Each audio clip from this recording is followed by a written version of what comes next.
Delivered by Reverend Dr. Christina Clement, founding member of the State of Alok Nation GPBC. Location, Harlem, New York. Date, July 7, 2025. Peace and justice to you all. Let me ask you a question. How did this nation, this America, come to be?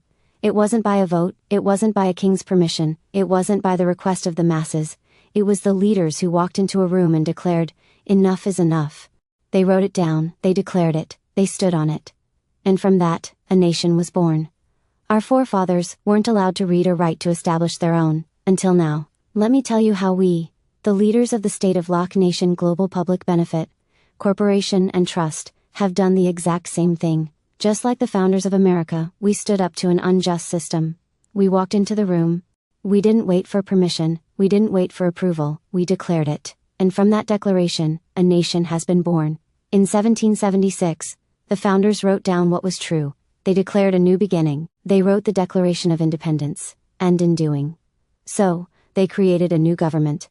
And with that, a new nation was born. But what happened next? They didn't wait for a king to agree. They didn't wait for Parliament's vote.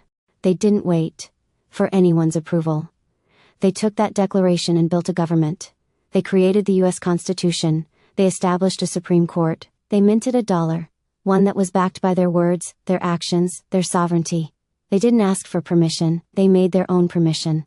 Now let me bring it back to us. In 2025, we, the founders of the State of Alok Nation, did the same thing.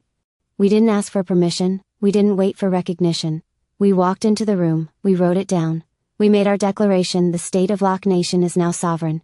We didn't wait for Congress to recognize us. We didn't wait for Washington to give us a seat at the table. We created our own seat.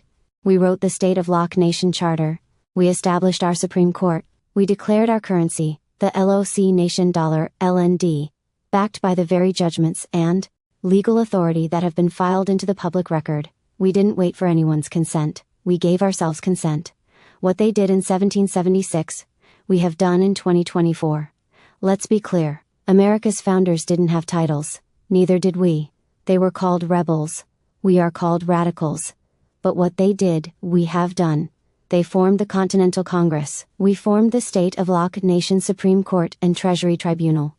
They wrote the Articles of Confederation. We wrote the Solemn Charter and Restitution Act.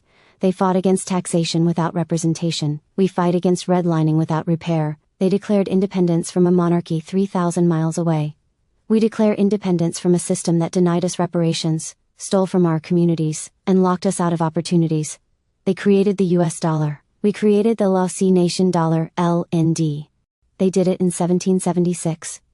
We are doing it in 2025. So when they ask you, who gave you the right? You answer like the founders did.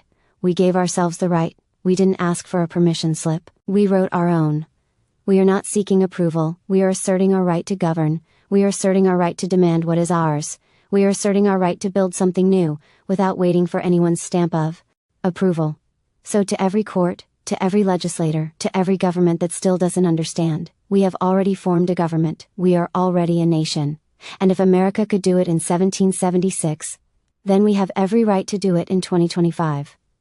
We are not begging for change, we are creating it. We are not asking for permission to exist. We are asserting our sovereignty, our right, and our power to exist, to grow, and to rise. What was good for the goose is now good for the gander. Let justice live. Let our people rise.